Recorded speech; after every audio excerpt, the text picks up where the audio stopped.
मंगलसूत्र चोरी हो जाएंगे, आपकी क्या क्या चीज़ें चोरी हो जाएंगी। इस तरह का ये कोई सरपंच का स्थान से नुकसान जो हुआ था कांग्रेस पार्टी को, वो सिर्फ ईआरसीपी का था कि ईआरसीपी मिलेगी। आज की ईआरसीपी में ये पोजीशन आके देख लो, ईआरसीपी के नाम पर कहीं पर भी एक मतलब आप मैं कहूँ एक गड्ढा भी नहीं खुदा ईआरसीपी का। अब ये सारे जो चीज़ें वो फेल है गई। चर आती थी पहले अंधा कानून, तो जिस तरह से जो अंधा कानून चल रहा है कोई मतलब रखवाला है ही नहीं। अधिकारी कहते हैं, हम अधिकारी को कहते हैं क्या करें साहब, ऊपर का दबाव है। अब ऊपर का दबाव ही समझ नहीं कि ये कह रहे हैं हम राम को लाएंगे, तो राम गिराने वाला हिंदुस्तान में कोई पैदा हुआ है क्या? वो तो अपने आप ही अंतर्यामी भगवान थे। भगवान राम तो अंतर्यामी थे ना, उनको लाने वाला इस देश में है कौन कि राम को हम लेके आएंगे? तो मुझे लगता है राम ने इनको ही भगा दिया। अयोध्या जैसी सीट ही हार गए। और मैं आपको गिना देता हूँ, हमारे यहाँ पर राजस्थान में जितने तीर्थ स्थल हैं सारी सीटें हारे। खाटू श्याम ये हारे, सालासर ये हारे, बालाजी ये हारे, महावीर जी ये हारे, कैला देवी ये हारे, मचकुंड ये हारे। लोकसभा चुनाव का रिजल्ट आ चुका है, सरकारें बन गई, सब काम हो गए, लेकिन हम बात कर रहे हैं पूर्वी राजस्थान की, क्योंकि एक पूर्वी राजस्थान में बीजेपी का सुपड़ा साफ कर दिया कांग्रेस ने। और कांग्रेस जिस तरह से काबिज हुई 11 सीटों पर राजस्थान में, एक बहुत बड़ी अच्छी इनकी उपलब्धि है। फिलहाल हम बात कर रहे हैं 2 सीटों की, एक वर्तमान मुख्यमंत्री भजनलाल शर्मा की सीट, उसका गढ़ जिनको कांग्रेस ने हराया, और दूसरी सीट पूर्व मुख्यमंत्री वसुंधरा राजे का गढ़ धौलपुर करौली, जहां से भी कांग्रेस ने हराया। हमारे साथ फिलहाल हैं भजनलाल जी जो हाल ही में करौली धौलपुर से कांग्रेस के टिकट पर चुनाव लड़ा था और चुनाव करीब 98,000 मतों से चुनाव जीते हैं। पीडब्ल्यूडी मंत्री रहे थे पूर्व कांग्रेस सरकार में। भजनलाल जी, पूर्वी राजस्थान में तो आपने बीजेपी को धो डाला, उम्मीद थी, और राजस्थान में जिस तरह से परफॉर्मेंस कांग्रेस का रहा 11 सीटों का, क्योंकि बीजेपी कहती थी स्वीप कर देंगे, तीसरी बार 25 ले जाएंगे, लेकिन आपने तो टांग पकड़ के खींच दिया, भैया नहीं ले जा पाओगे 25 के 25। देखो, लोकतंत्र के अंदर हम कोई मायने नहीं रखते, मैं कोई मायने नहीं रखता। सिर्फ लोकतंत्र में जनता जनार्दन है। डेमोक्रेसी के अंदर जो जनता फैसला करती है वो हमारे लिए सर्वोपरि है। जनता ने अपने मन बना लिया था कि भारतीय जनता पार्टी को हटाना है, क्योंकि भारतीय जनता पार्टी ने अहम और घमंड की राजनीति करी, हमेशा द्वेष की राजनीति करी, एक दूसरे पर मुकदमे लगवाने, ईडी इनकम टैक्स के छापे डालने। लोगों में बहुत बड़ा आक्रोश था।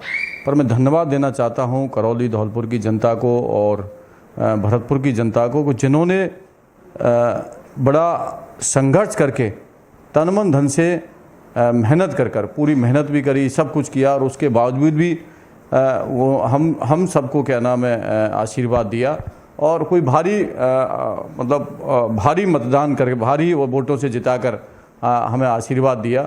निश्चित तौर पर मैं धन्यवाद देना चाहूँगा करौली धौलपुर की जनता को, जिन्होंने 1 लाख के आसपास 1 लाख से मुझे यहाँ पर आशीर्वाद दिया, तो निश्चित तौर पर धन्यवाद के पात्र हैं।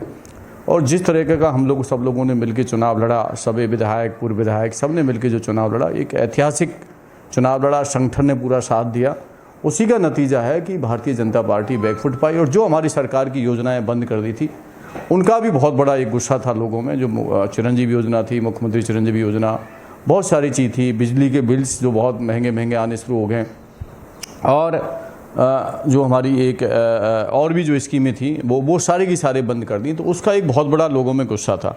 अधिकारी सुनने को राजी नहीं है, करप्शन बढ़ रहा है, पुलिस प्रशासन गरीब लोगों पर अत्याचार हो रहे हैं, सुनने वाला कोई है नहीं। मेरा कहने का मतलब है कि जनता ने बहुत बड़ा एक भारतीय जनता पार्टी के को सबक सिखाया है कि देखो, लोकतंत्र में, डेमोक्रेसी में जनता सबका माई बाप होती है। और भरतपुर की बात करूँ, भरतपुर में जिस तरीक़ा से सभी ने चुनाव लड़ा और सब ने मिलकर, हमारे तमाम नेताओं ने मिलकर एक होकर चुनाव लड़ा, उसी का नतीजा है कि ये भरतपुर की सीट भी निकली। हमने ये देखा था भजनलाल जी, ये जो चुनाव अभियान कैंपेन जब चल रहा था लोकसभा का, तो दौसा की बात करें, जो आजकल कल्याण मीणा ज़्यादा चर्चाओं में कृषि मंत्री हैं, वो कह रहे थे अगर दौसा हम हारते हैं तो मैं बीजेपी हारती है तो मैं इस्तीफा दे दूंगा। अब कांग्रेस इस्तीफा की मांग कर रही है, बड़ा चर्चाओं का विषय है। वो कह रहे हैं मुझे काम करना है बहुत ज़्यादा।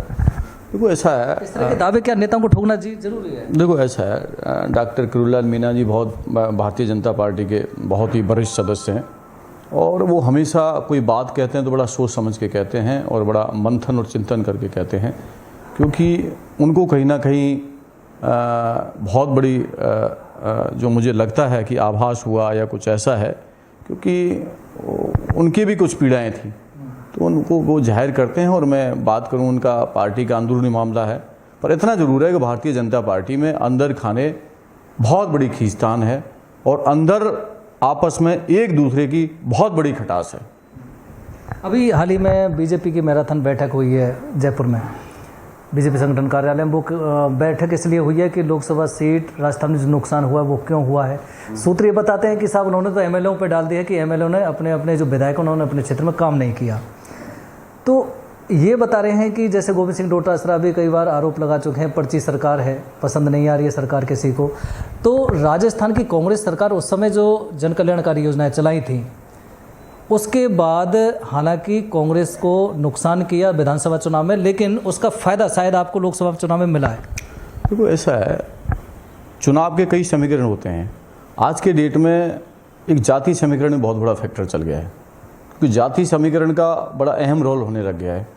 और हमारा जो ये भरतपुर जिला है, ये पूर्वी राजस्थान है, यूपी से टच है, हरियाणा से टच है, मध्य प्रदेश से टच है, यहाँ सारी जगह भारतीय जनता पार्टी की सरकारें थी। और जो सेकंड प्रायोरिटी इन्होंने झूठ बोला कि ईआरसीपी हमारी सरकार दे दो और हम लागू कर देंगे। इन्होंने एक बहुत बड़ा झूठ बोला, बड़ा असत्य बोला कि हमारी आप सरकार दे दो, हम आपको ईआरसीपी मात्र 3 महीने में आपका काम चालू कर देंगे। उसके बाद इन्होंने चुनाव से पहले आनंद फानन में, मेंबर ऑफ पार्लियामेंट के चुनाव से पहले इन्होंने आनंद फान में एमयू साइन किया और वो ड्रामेबाजी करी। हमने वो मुख्यमंत्री से मिले, मध्य प्रदेश के मुख्यमंत्री से मिले, हरियाणा के मुख्यमंत्री से। अब आज तक विधानसभा का सत्र निकल गया, आज तक एमयू जो साइन किया है वो उसकी एक कॉपी नहीं मिल पा रही है। तो लोग बहकावे में आ गए कि हमें ईआरसीपी लागू होगी, हमारे को पानी मिलेगा, हमें हरियाणा का पानी मिलेगा, हमें ईआरसीपी से। तो जो पूर्वी राजस्थान से नुकसान जो हुआ था कांग्रेस पार्टी को, वो सिर्फ ईआरसीपी का था कि ईआरसीपी मिलेगी। आज की ईआरसीपी में ये पोजीशन आके देख लो, ईआरसीपी के नाम पर कहीं पर भी एक मतलब आप मैं कहूँ एक गड्ढा भी नहीं खुदा ईआरसीपी का। अब ये सारे जो चीज़ें वो फेल है गई। और हमने तो 40,000 करोड़ का बजट भी स्वीकृत हो गया, टेंडर भी रोक दिया कि नहीं आप ऐसे पानी नहीं ले सकते। अभी तुमने तो एमयू साइन कर दिया, अब तुम्हारी डबल इंजन की सरकार है, ट्रिपल इंजन की सरकार है, अब 4 इंजन की सरकार है। हरियाणा में तुम्हारी सरकार, राजस्थान में तुम्हारी सरकार, मध्य प्रदेश में तुम्हारी सरकार, उत्तर प्रदेश में तुम्हारी सरकार। अब हमें ईआरसीपी क्यों नहीं लागू हो रही? पैसा स्वीकृत पड़ा है, टेंडर हो गया, कम से कम काम तो चालू करिए। पर मुझे लगता है सब ये झूठ और असत्य का एक बहुत बड़ा धोखा जनता के साथ किया था, और मुझे नहीं लगता कि ईआरसीपी ये चालू कर पाएंगे। अच्छा, एक सवाल और जल्लाल जी, ये डॉक्टर सुभाष गर्ग जी का ट्वीट आया था। उन्होंने कहा है, उस ट्वीट में मांग की है मुख्यमंत्री भजनलाल शर्मा से कि आप संज्ञान में लें और जांच करें, क्योंकि आपका नाम लेकर आपसे संबंध बना करके आपके जो लोग हैं वो अनैतिक दबाव डालते हैं अधिकारियों पर अनैतिक काम करवाने के लिए। क्या इससे ट्वीट तो मैंने देखा नहीं क्या हुआ, क्योंकि इतना मुझे समय नहीं मिल पा रहा, क्योंकि रात को मैं लेट आता हूँ, सुबह में जल्दी निकल जाता हूँ। पर इतना ज़रूर है, मैं इतना ज़रूर कहूँगा कि यहाँ पर भरतपुर में जिस तरीके अत्याचार बढ़े हैं, गरीब लोगों के ज़मीनों पे कब्जा हुए हैं, ये सत्य है, इसमें कोई। और आज ये हालत हो रही है कि पुलिस थानों में कंट्रोल नहीं है, बिल्कुल कोई कंट्रोल नहीं है। वो क्या करें, अच्छा अधिकारी अच्छे लगे हुए हैं, वो कहते हैं साहब क्या करें, ऊपर का दबाव है, क्या करें साहब ऊपर का दबाव है। मतलब एक छोटे से काम के लिए भी ऊपर से पता नहीं है वो किसका फ़ोन आता है, किसका नहीं आता, क्या मामला है। तो बड़ा गंभीर इशू है धौलपुर, करौली, भरतपुर, ये सब जगह। अभी मैं देख रहा था, ये कोई टोडा भीम के आसपास की कोई घटना है, मैं वीडियो आपको दूंगा। एक किसी मैं अभी जांच भी कर रहा हूँ, मुझे कल मैं टोडा भीम जाऊँगा, तो मैं एक व्यक्ति की बेरहमी से पिटाई की जा रही है और जूतों से खड़े होकर पिटाई हो रही है, अत्याचार हो रहे हैं। मैंने एसपी को मैंने व्हाट्सअप किया है और लिख के भेजा है कि इस पर तुरंत कार्रवाई करो, और अभी तक उस पर कोई कार्रवाई नहीं हुई है, ना कोई मुलजिम गिरफ्तार हुआ। तो मेरा कहने का मतलब है कि एक पिक्चर आती थी पहले, अंधा कानून। तो जिस तरह से जो अंधा कानून चल रहा है, कोई मतलब रखवाला है ही नहीं। अधिकारी कहते हैं, हम अधिकारी को कहते हैं क्या करें साहब, ऊपर का दबाव है। अब ऊपर का दबाव ही समझ नहीं आ रहा कौन है यहाँ पे दबाव। और यहाँ के गृह राज्य मंत्री हो रहे, सीएम यहाँ के गृह राज्य मंत्री। अब किसका दबाव है, गृह राज्य मंत्री का दबाव है या सीएम का दबाव? दबाव किसका है, या किसी अधिकारी का, उच्च अधिकारी का दबाव है? तो जो अत्याचार बढ़े, हमने बड़ा, जिस दिन भजनलाल मुख्यमंत्री जी बने थे तो हमें बड़ा ये लगा कि भरतपुर से, पूर्वी राजस्थान से मुख्यमंत्री बने हैं तो इधर की कमान अपने हाथ में लेंगे और वो खुद मॉनिटरिंग करेंगे, और करनी भी चाहिए, उनको खुद को मॉनिटरिंग करनी चाहिए। परंतु जिस तरह से लोगों का अत्याचार हो रहे हैं, जिस तरह लोगों के साथ बहुत बड़ा भेदभाव हो रहा है, ये बहुत निंदनीय चीज़ है। लोकतंत्र और डेमोक्रेसी में ये सब चीज़ें अच्छी नहीं है, अच्छा, शुभ संकेत नहीं है। एक लास्ट सवाल मेरा ये है, आप चुनाव खुद लड़े हैं, चुनाव जीते भी हैं, क्या ऐसा आभास हुआ कि जिस तरह से आरोप बीजेपी पर लगाते आए कि मशीन का दुरुपयोग वो इलेक्शन कैंपेन के दौरान करते हैं, ऐसा कुछ सामने आया था क्या? बिल्कुल बिल्कुल बिल्कुल करते हैं। मैं इसको बिल्कुल मैं इसको कहने में कोई संकोच नहीं है कि इन लोगों की तरफ से, मतलब आप ये देखिए कि आज जयपुर ग्रामीण की सीट हम क्यों हारे। आप लोग क्यों नहीं उसको सीसीटीवी फुटेज और सारा कुछ और सब लोगों को जिस तरीक़ा से उन्होंने षड्यंत्र किया, मतलब आप क्यों उसको क्लियरिटी नहीं दे पा रहे हैं। तो मुझे लगता है कहीं ना कहीं इनको डाउट था कि कुछ सीटों पर कुछ अंतर रहेगा तो उनको हम लोग कहीं ना कहीं मैनेज कर लेंगे, पर जनता में आपको बहुत बड़ा आक्रोश था और जनता तैयार बैठी थी कि थोड़ी भी गड़बड़ी हुई तो बहुत बड़ा जन आंदोलन हो जाएगा। उसी का नतीजा है कि पूरे हिंदुस्तान में हम लोग जो 400 पार 400 पार 400 पार का जो वायदा कर रहे थे और उस वायदे को असफल किया और बाबा साहब भीमराव अंबेडकर के संविधान को जहाँ ख़त्म करने का प्रयास कर रहे थे उस संविधान को हाथ तक लगाने का काम नहीं किया। और एंड में देश के प्रधानमंत्री जी ने कहा कि मैं संविधान में कोई तरह का किसी तरह की कोई छेड़छाड़ नहीं करूंगा। ये वक्तव्य खुद प्रधानमंत्री जी ने दिया। तो आप ऐसे बयान जब दिए, आप सोचिए तो कहीं ना कहीं कोई दिक्कत थी। और ऐसा चुनाव, मेरी भी उम्र 55 साल हो गई, मुझे भी 22-23 साल राजनीति में हो गई। इस तरह का इलेक्शन, इस तरह का कैंपेन मैंने नहीं देखा कि आपकी भैंस चोरी हो जाएंगी, आपके मंगलसूत्र चोरी हो जाएंगे, आपकी क्या क्या चीज़ें चोरी हो जाएंगी।